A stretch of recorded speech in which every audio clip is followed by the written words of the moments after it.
But we can go ahead and dive on in. So without further ado, today we have Steven, the co-founder of ContentKing, which was recently acquired by Conductor. Steven fell in love with SEO back in 2006 and started his professional SEO career in-house, then moved agency side, and then co-founded his own agency, and then finally co-founded ContentKing, which was where he was responsible for SEO and content marketing as VP of Community. After the acquisition by Conductor in early 2022, Steven now serves as Director of Organic Marketing. Steven, the floor is yours if you want to share your screen. Cool. Thank you very much, Travis. Can you see my screen? It should be shared yes. now. Cool. All right. So welcome, everyone. Today, we're going to be talking about SEO quality assurance and how we can prevent SEO disasters from happening. Travis already gave a brief introduction about me. Obviously, I'm Steven.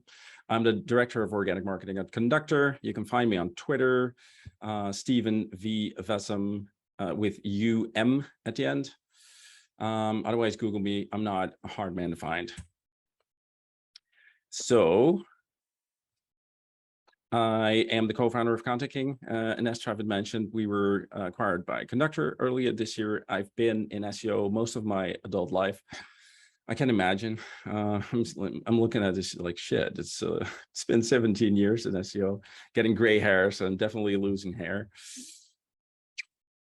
A little bit about ContentKing for those that don't know. ContentKing is a real-time SEO auditing and monitoring platform, which means it's running 24/7 in the background, and it's keeping track of content changes, technical changes, and in case of trouble, it alerts you. So for example, if someone pushes a robust TXT change, you're going to be alerted about it.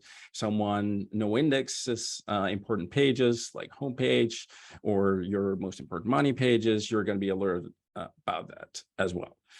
Needless to say, SEO disasters is a super relevant topic to us. It's something that I have a lot of interest in. So I'm very excited to share everything I've learned about that topic with you today. Here you have like an example alert. It's like, hey, a bunch of pages became non-indexable, and you can configure these alerts. You can reroute them to make sure that they go to different teams, et cetera, et cetera. So it's super flexible. At the end of the day, you just want to make sure that SEO disasters don't happen. And when they do happen, you want to jump in and quickly fix it. All right, without further ado, let's jump in. SEO quality assurance defined. Before we really tied it to SEO, let's look at quality assurance in general. It's a way of preventing mistakes and defects in manufactured products and avoiding problems when delivering products or services to customers. Okay, according to Wikipedia. So if you apply this to SEO quality assurance is a way of preventing mistakes and defects that negatively impact your site's SEO performance.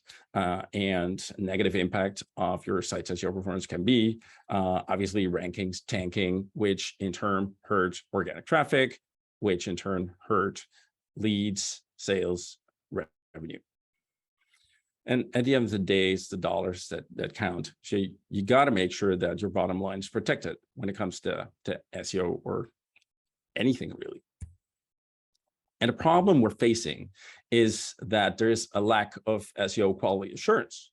It's one of the biggest factors holding back your SEO performance.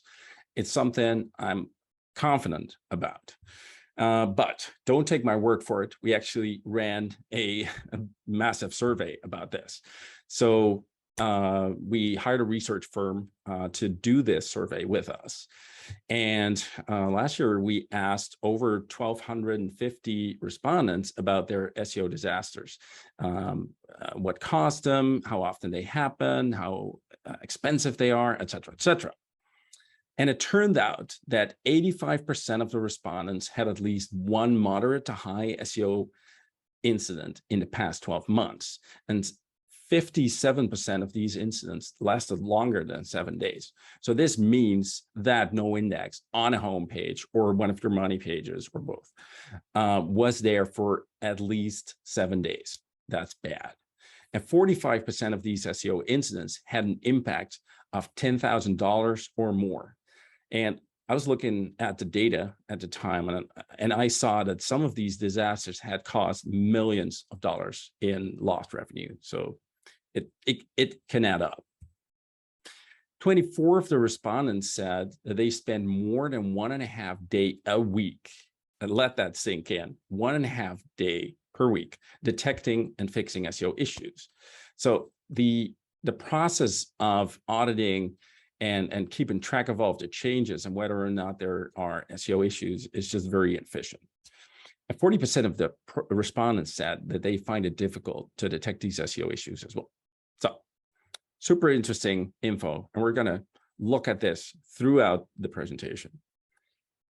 Something I always say is that search engines never sleep. So you could have a crawler, you run it once a month on the site, and you find some SEO issues that you're looking to tackle. You go in and fix them, et cetera, et cetera. That's nice and all.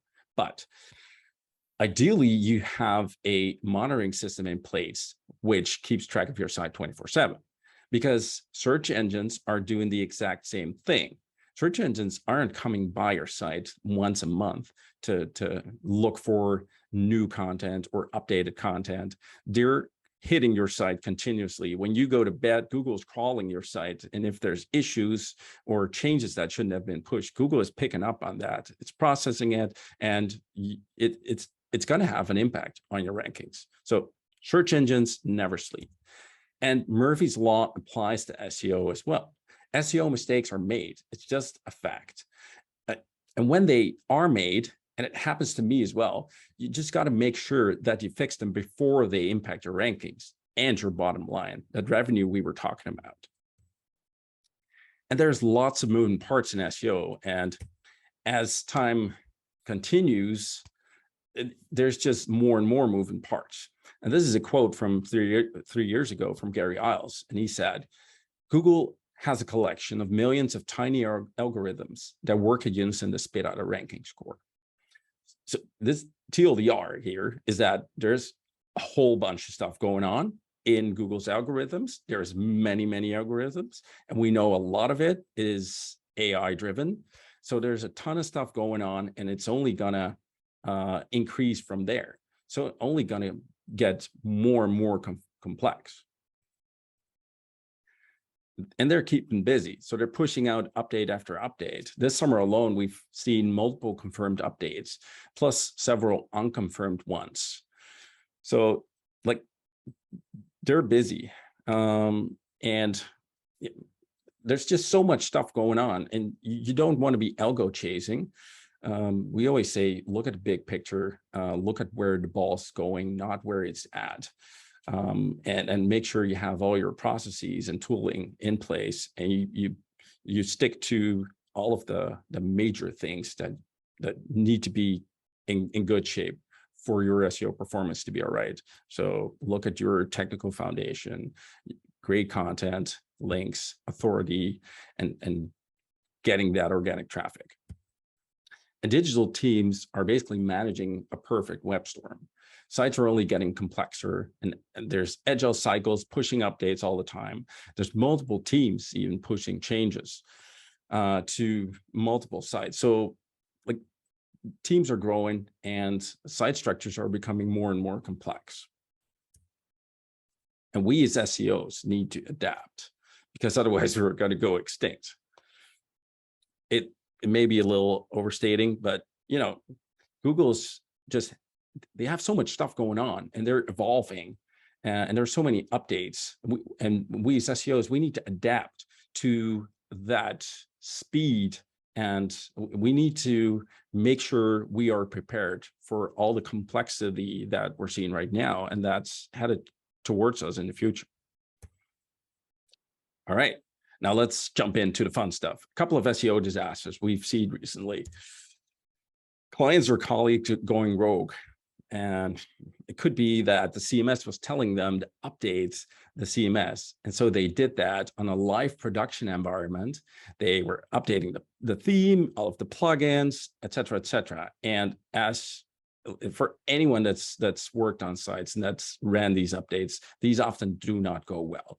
And rolling back these updates is a pain in the ass. So you always got to make sure this is only done on staging environments, testing environments, and only if everything's working properly there, you do it on a production environment, and you need to have a backup plan so you can roll it back. So stuff like this is super tricky. Like back in my agency days, we always try to educate our clients, like don't hit these update buttons. We try to hide them, but every once in a while we'd forget, and yeah, a customer would just update everything and stuff would break. And at the end of the day, when something like that happens, as an agency, you're always going to be the person that caused the issue, because your client is going to say, hey, why didn't you tell me this? Or hey, why is the button even there? Blah, blah, blah. It's some discussion you're always going to lose. So you don't want to be in that position. And another one is clients or colleagues tweaking page titles on key pages without running them past the SEO department. So they're just like, oh, hey, these page titles, they don't look great. I'm just going to update these. And while doing so, they may really decimate your SEO content strategy. Like you meticulously crafted these page titles and someone just goes to town with them. Obviously, yeah, that's not great for your rankings and organic traffic. And this is one of my all-time favorites. Is this folks going into the CMS and they're like, oh, this looks like an all page, doesn't look important, click, delete. It's stuff like this that just, it shouldn't happen, but it does. And when it does, you're just going to make sure that you're notified as soon as possible, and you can revert this and restore those pages. Or this one where people will go to town installing plugins and really slowing down the site, especially WordPress is very well known to do this. Like you add a bunch of plugins and the site nearly grinds down to a halt. So again, this is something that's really going to have an impact. And nowadays, with core web vitals being very important, this is something you want to know about as soon as possible. And you want to go and jump in, roll back these changes, educate people on it, and implement additional processes if needed. And for the e-com folks out there, this happens so often. It's like folks just deleting product pages because they're all sold out. It's like, hey, we don't have these products anymore. Like, why would we need this page? And then the next day, a fresh batch comes in of these products, and they're like, oh shit, I deleted that page yesterday. So if you're unlucky, Google's already picked up on that, and the page is well on its way out of the search engine result pages. And it's really stuff like this that's like, you've got your hands full fighting the competition and earning those top spots in Google. You don't want to be having all this stuff going on within your own company. So the competition is fierce enough as it is. You don't need more of it. So this is a good example of something you want to tackle head on.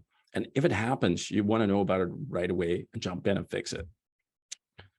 Release has gone bad when folks prepare some new page templates. This is one of my favorites when it comes to canonical URLs.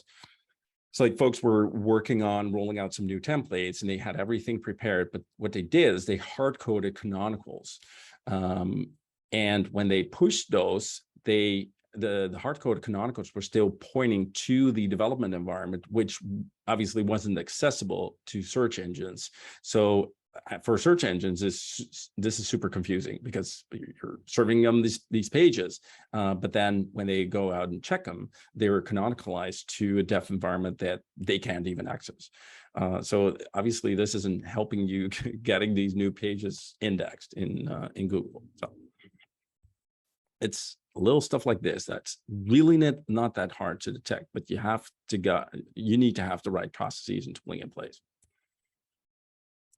And then, yeah, the robust text, the sort of like the gatekeeper to keep bots out of certain sections or even certain URLs. Oftentimes when releases are made and the robust text file ends up being copied from the staging environment to the production environment. And while a robust text disallow / isn't a great way to keep bots out of your staging environment, and it doesn't keep users out of it either. So if you're doing important stuff on your staging environment and it's accessible to the world, it's a big no-go. But going back to the bots, if you're carrying over that robust text disallow / from your staging environment to your production environment, and it stays on there long enough for search engines to recrawl it, process it, it's going to be a bad day for your SEO traffic. So Google caches your robust text file for 24 hours. And depending on when they last came by, this can really mess up your organic traffic and revenue. This was an interesting one as well, where product prices were dropped to $1 because of an error, but people didn't know. And this is stuff that you, as an SEO, are you responsible for this? Maybe not completely, but there's this intersection of product category managers and digital marketers and SEOs who work together on driving traffic and making those sales. And SEOs often have the tools in place to catch stuff like this.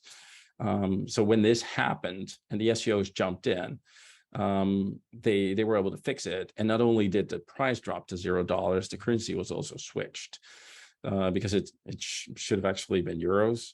The product schema markup changed as well. So a ton of stuff went wrong here. And yeah, it's for a machine, this is super easy to detect, but for the human eye, this is something you can easily miss, especially if you're working on a site that you know very well, and you kind of create these blind spots for yourself. CMS plugins that contain bugs. So there are popular SEO plugins out there that sometimes contain bugs. And if there is some like a security, it's like a vulnerability in one of them, they sometimes push like a forced update. And when these contain bugs, yeah, that's not good. So over the last couple of years, there have been a couple of issues like these where these forced updates cause a lot of SEO issues because of these plugins containing bugs. And I mean, stuff just happens, but at the very least, you want to know about it. So you can go in and take a look. Okay, was this update, is it okay? Is it causing any issues, et cetera, et cetera. In this particular case, I think it created, it opened up all of the image attachment URLs on the site. So for instance, for a company blog with a couple of hundred pages, created a couple thousand extra URLs, which isn't great. So now you're wondering, but hey, Steve, there's Google Search Console, there's Google Analytics, there's crawlers, like how do they help in tackling these issues? Well, I'm glad you asked. When it comes to Google Search Console, you got to realize that the notifications they're sending are limited and they're often delayed. You cannot rely on this to provide you with real-time input on what's going on your site. So when these Google alerts hit your inbox, it's already too late. And the same goes for Google Analytics, because if your analytics system is reporting that there is a decrease in visits, conversions, revenue, the shit has already hit the fan and the room is covered. So this is sort of like a fail-safe all the way at the end of the road, but you got to be ahead of these issues. So Google Analytics, yeah, it shouldn't be used in this case to catch SEO disasters from happening. Rank trackers, basically the same thing. So a lot of rank trackers do not update daily, but even if they do, if you see that your rankings are affected, the issue has already occurred. So something happened on your site, Google picked up on it, and your rankings were lowered. So this is already going to have an impact on your bottom line. And ideally, you want to get in front of it before this happens.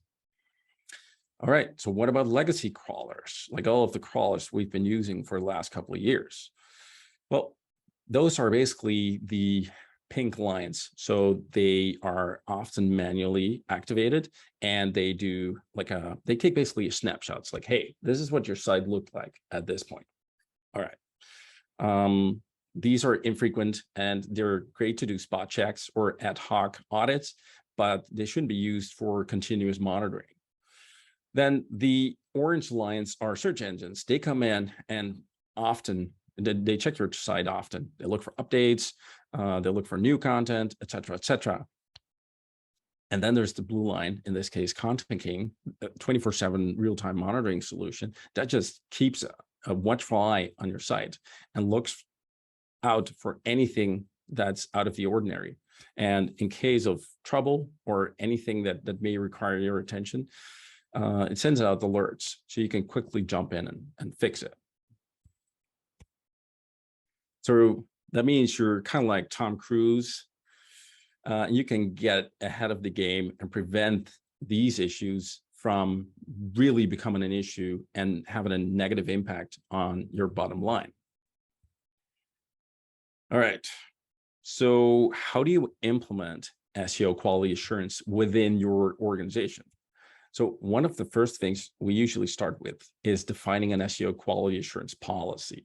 So for example, not everyone within the organization needs CMS admin rights.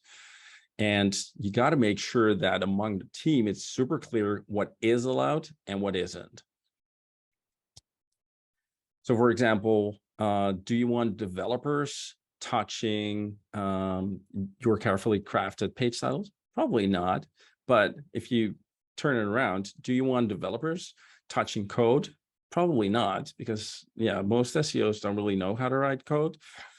So it has to be clear to everyone on the team what is allowed and what isn't on the site. And please, for the love of God, don't do releases at 5 p.m. on Fridays. So you push out a release, everyone cracks open a beer or whatever, logs off, goes to the beach, and then the site's just there's issues everywhere, and no one's available because everyone's started the weekend already.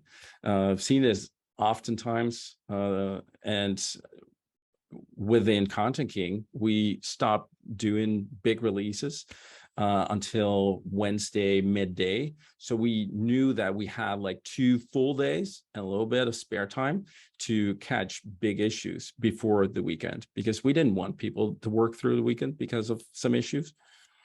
So this is something very basic, but we highly recommend you include it in your SEO QA policy. Something else that's super important when, for example, rolling out redesigns or pushing out new page templates is that you set up performance budget, and you do this per page template. And you, for example, define that the largest contentful paint may take X seconds. CLS can only be Y. And first contentful paint has to be Z or lower, and the overall page performance has to be something like, I don't know, above 60. So this way you ensure that only pages that perform above, or well, basically within these budgets, make it to the site. And this way you guarantee a great page experience for your users. And we all know that that is part of Google's ranking algorithms. And this is a great way to implement that within the team, make people aware of these performance budgets and how they work and what passes the smell test and what doesn't. and you got to communicate well. Just like SEO is a people business, because at the end of the day, there's people working on the site. There's people from different teams. You got to make sure that everyone on the team is kept in the loop about changes and updates going on. There's no such thing as over communicating. I can't stress this enough. There's no such thing as over communicating. It's like when people are telling you to shut up, it's like, you know, you've done well.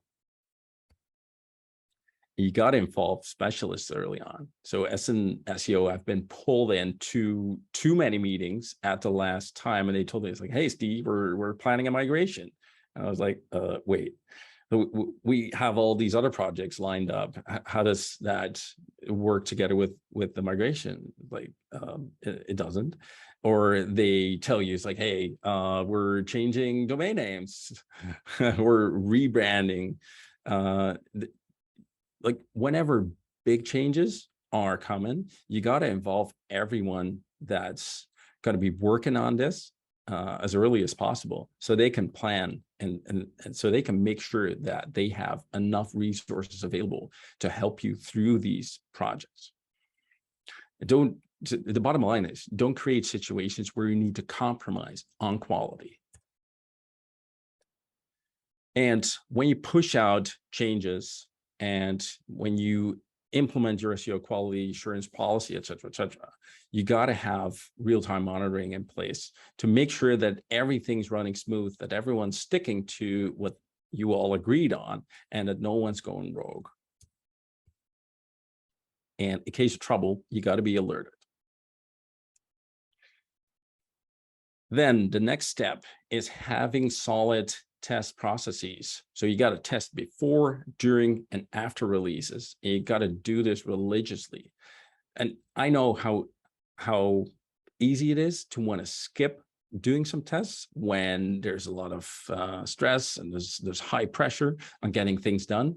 But once you start doing that, you're going to see that you're going to make mistakes, and these mistakes are going to bite you later on. So test before, during, and after releases. And make sure they have a multidisciplinary crisis team on standby. So for example, have an SEO, have a content marketing person, and a developer and a DevOps person available. So make sure that they know about releases and things like that, and make sure there's a plan. So in case something happens, you can easily roll back and go in, kind of reconvene, fix the issues, and make a plan on rolling out the release in the second attempt.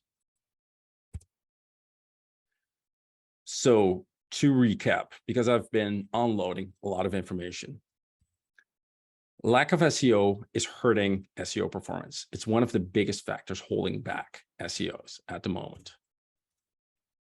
85% of the respondents had at least one moderate to high SEO incident in the last year, and nearly 60% of the SEO incidents lasted longer than 7 days. Nearly half had an impact of $10,000 or more. And nearly a quarter of the respondents reports that they're spending more than 1.5 days a week detecting and fixing SEO issues. 40% of the respondents finds it difficult to detect these SEO issues. We as SEOs need to evolve and make sure that we're keeping up with everything that's going on at Google. And we got to make sure we keep a watchful eye on all of the updates being pushed out. And we need to have the right processes and tooling in place, the right policies, et cetera, et cetera. SEOs need to evolve. The question isn't if something is going to go wrong. The question is when. So make sure that you plan accordingly. Existing tooling often falls short. You can't rely on Google Search Console, Google Analytics, rank trackers, or legacy crawlers to update you, to ping you about things going wrong, because, and I'm willing to take bets on this, in 99% of the time, you're going to be way too late, and it's already going to have an impact on your bottom line. Do all that you can to prevent issues from making their way into production. And when SEO trouble finds its way into your production environment, act swiftly and minimize its impact. Grab that fire extinguisher and put out the fire as quickly as possible. ContentKing is here to help. Obviously, you know that by now. And we've got a lot of time left for questions, comments, feedback, ideas. I'd love to hear from you. What do you think? What kind of SEO disasters you've gone through? Any questions you may have, et cetera, et cetera. Shoot. Awesome. That was great, Steven. We did a quick question on the survey. Cool. Was the 60% lasting 7 days, was that due to the sites not knowing there was an issue, that something was broken, or was it just difficult to fix? So in this case, it was, let me pull up the slide. So it is about, bear with me, folks. So the 57% of the SEO incident lasting longer than 7 days. So it's actually a combination of finding out about these issues and then fixing them. And especially within larger organizations that operate slower, fixing the actual issue takes longer. So I would estimate that this was like 50-50 in terms of the time it lasted to find out about these incidents, meaning that 50% was how long it took to discover the issue, and 50% is how long it took to actually get the fix in production. Awesome. And then kind of piggybacking off of that, so say you're ranking for position 1 for a term, and something happens, you drop off the rankings. How long does it take for you to kind of regain that ranking after you kind of resolve the issue? Yeah, that's a great question. It really depends on what went wrong and the extent of the impact it had.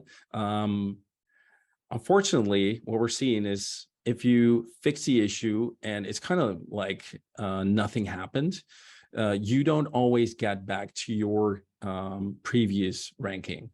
So you're going to end up with a lower position, driving less organic traffic. So this is one of those cases where it really depends on what happened, your site, and of course the competition is doing stuff as well. So there's a lot of moving parts. But yeah, to answer your question, there's no guarantee to getting back that ranking that you lost. Unfortunately, that's where it gets tricky. Gotcha. And we have a question from Jesse. Could you speak more about performance budgeting? Is that based on Chrome Lighthouse scores? Exactly. Sorry, I should have mentioned that. Yeah, that's absolutely based on Chrome Lighthouse scores. And obviously you don't have RUM data in on your test environment. So you got to make do with Lighthouse scores. It's not perfect, but it's a good approach to implementing these performance budgets. Yes. Nice. And then Bernard has a question he just shot over. It's pretty common knowledge that technical SEO issues lead to decreased SEO performance. How quickly do you need to fix the issue until you get dinged by Google? It depends on is there a grace period? Yes, there is, depending on what went wrong. So for example, a robust text issue. So for example, if you now push a change to your robust text file and it says // basically keeping everyone out, including Google and Bing, et cetera, no one has, none of the crawlers have access to the site anymore. It's going to take a couple of days, maybe even a week for you to really see that impact. But the impact so there's a lag to the impact that's going to have. So say you fix it on day 4, you can still see that the issue continues to go on longer within Google systems. It's not like the moment you fix it, the issue is over. It's like at the end of the day, there's a ton of signals being pumped into Google systems, and it's going to be processing and it's going to spit out results at the end of the day. So it's there's that one. But for instance, if you start no indexing pages, it's usually going to pick up like super quick, as it's such a clear signal from webmasters and SEOs to search engines that you want to get this page out of the index. So that's going to be picked up very quickly. Canonicals usually takes a little longer, same for hreflang. And pages for forwarding or returning HTTP status for 10, they're usually picked up pretty soon as well. So it really depends on what happened. Hope that makes sense, Bernard. Awesome. And then how slow is too slow for page loads? So the interesting thing here, the right answer would be it's too slow if your target audience becomes really frustrated and leaves your site. And that differs per vertical. So for instance, if you're in travel, everything's got to be lightning fast. But if you're in the B2B space and you're selling, say, I don't know, construction materials or something, and people aren't in such a hurry, you have a lot of leeway compared to the travel vertical.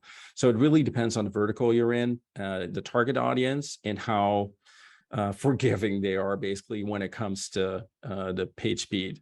Of course, at the end of the day, you always want to be the best and the quickest, but yeah, this is one of the situations where there's a bunch of stuff to consider.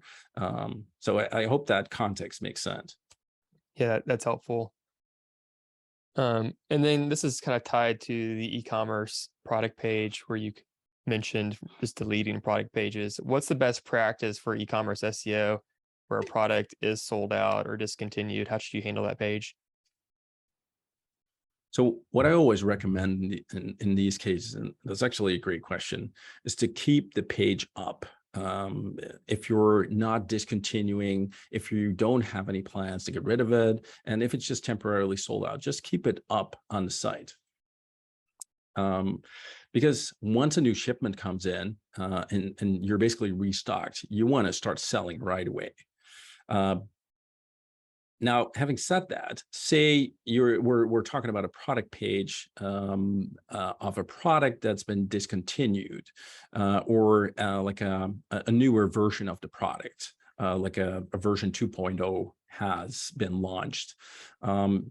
You can see if you can redirect that page to the new version, for example, or if there are alternative products, you can even push that, you can redirect that product page to a blog article where you make a comparison. It's like, hey, this product isn't available anymore. It's been discontinued, but consider these alternatives. So there's multiple approaches to it. I wrote a very detailed article about that. Travis, not sure, but we're probably going to send an email to all of the attendees later in. Let's include it there. There's a variety of approaches to tackling this to make sure that you make the most of what you've built up. Awesome. Definitely can include that in the show notes. It goes out tomorrow. Cool. And we have a question from Jonas. How does ContentKing display core web vital scores at the page level? Are they the most recent snapshot or an average of all visits to that page? So there's basically two types of core web vital scores. There's lighthouse scores, which is synthetic data. So it's basically it's all been done like it's called lab data. So everything's done automatically and not based on user signals. So you have those and you can continuously run those. That's what ContentKing does, continuously running those tests and reporting that. And then there is the RUM data, real user data, that's being pulled in from the public resources.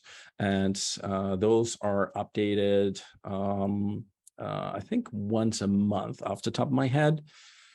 So yeah, it's depending on how quick the data is available, it's being pulled into ContentKing. Awesome. Thank you. Good thing. And then what's the right way to prune or declutter useless pages? Like should you do 404, 410, redirect, or any absolute don'ts maybe? Mm-hmm.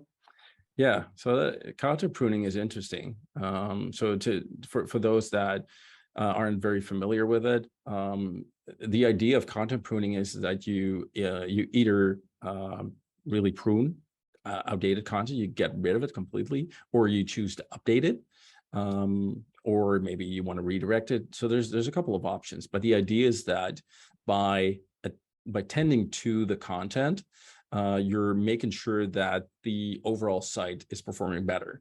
And it's just like you're growing watermelons or whatever, and you're pruning a couple of branches that aren't doing too good. So all of the other energy is being sent to the watermelons that you're really growing. You're going to end up with like really good watermelons.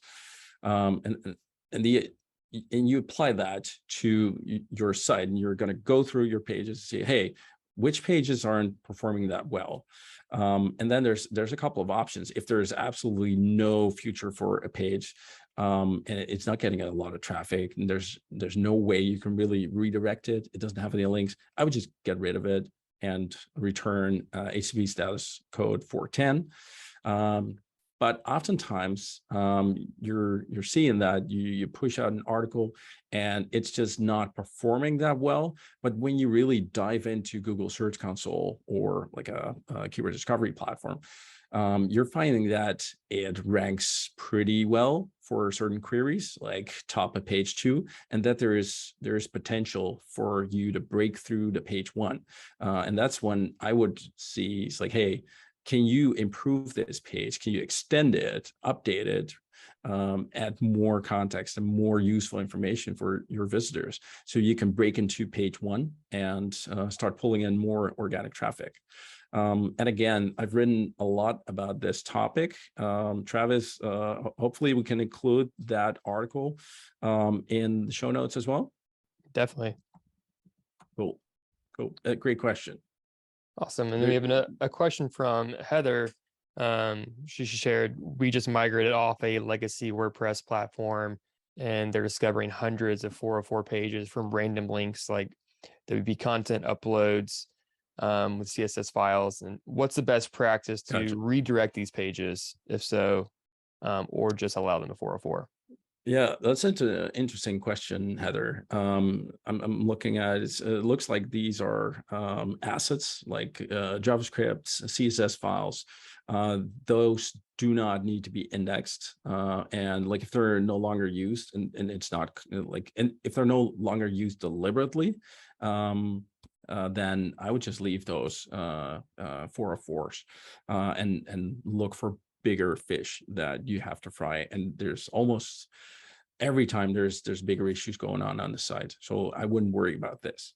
Now, having said that, if your current CSS files and JS files are not accessible to search engines, that is an issue, because Google needs to be able, and other search engines, they need to be able to render the page like we do when we pull up a page in our browser. Search engines are doing the same thing. And after rendering, they're analyzing the pages, looking where the content sits, et cetera, et cetera. Without those assets, the CSS files and JS files, they can't. So if they're not available and it's an issue and it's like incorrectly unavailable, then it is an issue to fix. Hope that makes sense, the difference between the two cases. Awesome. Yeah, super helpful. And then Bernard sent over another question. What do you do if you're in Google black hole of like low indexation? Either like site colon or Google Search Console indexation numbers are very low compared to how many pages you have. How do you go about diagnosing which pages Google doesn't like, and how do you fix that? Yeah, that's a great question, Bernard. I would compare it to when you start to go to the gym. It's like like if you do a massive workout, you're going to be hurting the next day. It's like it's going to be the worst. So it's best to always start with some low intensity workouts. Same goes for your site. Push out a bit of content and feel out what users and search engines find, and then just start experimenting. And once you see that you're building traction with certain types of content or certain topics, build out more of those. So I would highly encourage everyone to just run experiments, try stuff, not go all in from the get-go and do massive content pieces, because you could end up writing for a week. And what if the article doesn't perform and Google is like, meh, it's mediocre content. There's a lot of content out there that's better, that provides more value. then yeah, it's going to be a bad investment. So I would start doing little things, doing lots of experiments, and to see what's working and what's not. Cool, super helpful.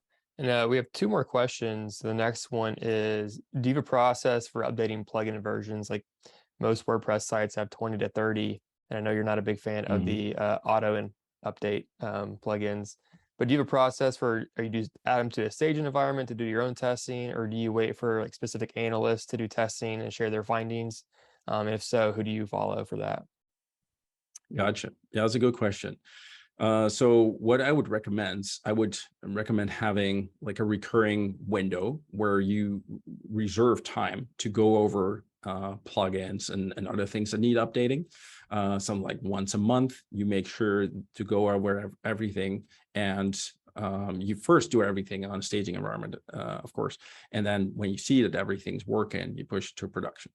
Now, there could be plugins that require like immediate attention due to vulnerabilities, things like that. So you need to have a process for those updates as well. So you need to build in some slack in your development pipeline, for example, or if you're working with an agency, to make sure that they have some time reserved for stuff like that. So when something comes up, that they can tackle that. As for go-to people, I don't know the names of the sites, but our team would be keeping track of sites that report on vulnerabilities within popular web platforms. And like they send newsletters, and you can just go over those and see, hey, is anything I'm using vulnerable, yes or no? Awesome. And then another question around, do you believe in log file analysis, and what do you specifically pay attention to for Googlebot visits? And do you try to look at a frequency of Googlebot visits to specific pages and draw correlations based on heuristics of that page? Yeah, I totally believe in log file analysis. The way I see it, there's two types of log file analyses. One is like doing a very thorough analysis that you do maybe once a year or twice a year, where you analyze overall crawl behavior, and you look for fundamental issues within your site and you tackle those. Could be that it's too hard for search engines to discover content because it's just too far down in your site architecture, for example. Or it could be that your pagination isn't working very well, or that you have crawler traps, stuff like that. It's like larger issues that you want to tackle. And then there is more like real-time log file analysis. And what I mean by that is nowadays with CDNs, content delivery networks that a lot of sites use, they have this option where you can basically plug and play, get the log files from the CDNs and pull them into a system of your choice. For example, ContentKing supports this. And that way you can show in real time to other people than SEOs how search engines are crawling your site. So for instance, for content teams, this is super useful. Like they're pumping out content, but rarely do they know when they get crawled, when they get indexed, when they start to rank, et cetera, et cetera. And this way they can, they get a much bigger, a better picture of the crawling, indexing, and ranking process. And it's very motivating for them to see as well. And they can start to put one and one together as well. Because for instance, if a certain content piece really takes off on social media, once they start sharing it, gets a lot of engagement, a lot of social traffic, you usually see a one-on-one correlation with it being indexed super quickly. And it's just, it's ranking super high as well. And sharing those insights with people beyond SEOs is super useful, because the more knowledge within the organization, the better. So, and you can create some really cool competitions around this as well. Awesome. Yeah. And we have two more questions that just came in. One's from Nicholas. Is it worthwhile to use A/B testing for the situation of low ranking content and seeing what will work? I guess it depends on the scale you're operating. So for example, if you're a site like booking.com and you're dealing with issues like this, you've got a ton of traffic that you can leverage to run these tests. Yeah, definitely. But if you run a small site, and maybe you only have 1,000 or a couple thousand visitors a month, it's really hard to do these tests. But like, if you have the traffic and there's a lot at stake, I would definitely recommend looking into testing and doing things like A/B tests to build a business case and to get resources to roll it out across the whole site or maybe even more sites. Cool, that makes sense. And last question, Heather asks, what is your feeling on wiki pages? Are they still relevant for SEO? Yep. Yeah, they are definitely relevant. Because the way I look at it, Heather, our wiki page is relevant to users. I think in a lot of cases they are. So that's why they are important to search engines as well. And despite Google saying that like they don't use no follow links within their ranking systems, et cetera, having a wiki page with links really helps you in increasing your authority. And not sure if you heard about this, Google's knowledge graph, where they really try to piece together all of the entities on the internet. So for example, if we're talking about ContentKing doesn't have a wiki page, but it does have social media profiles. We have press releases. We have a lot of content. People are linking to us. So Google's using all of that information to kind of get an image of what ContentKing is and what we've been up to, what vertical we're in, how cool we are, how authoritative we are, et cetera, et cetera.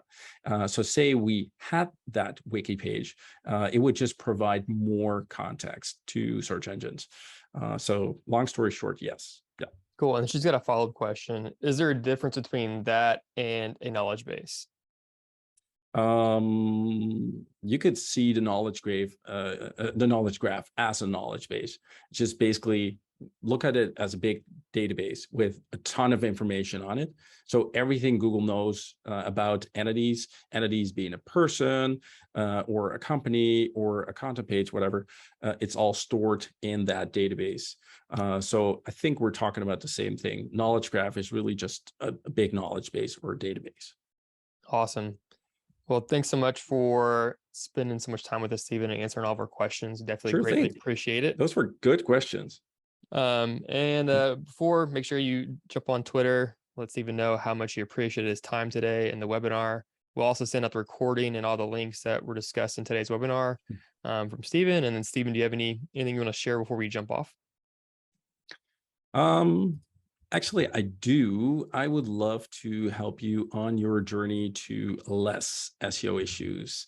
So let me pull up the last slide. Oh, there we go. So you can get a free 45-day trial of ContentKing. So if you want to know what ContentKing is all about, you want to experience it yourself, head over to ContentKingApp.com, set up a trial account, and message our support team that you listened in on the webinar, and they will upgrade your trial to a 45-day trial. So you can, play around with it and see for yourself, see if it helps you catch SEO issues and changes, or maybe your colleagues or clients going rogue. Awesome.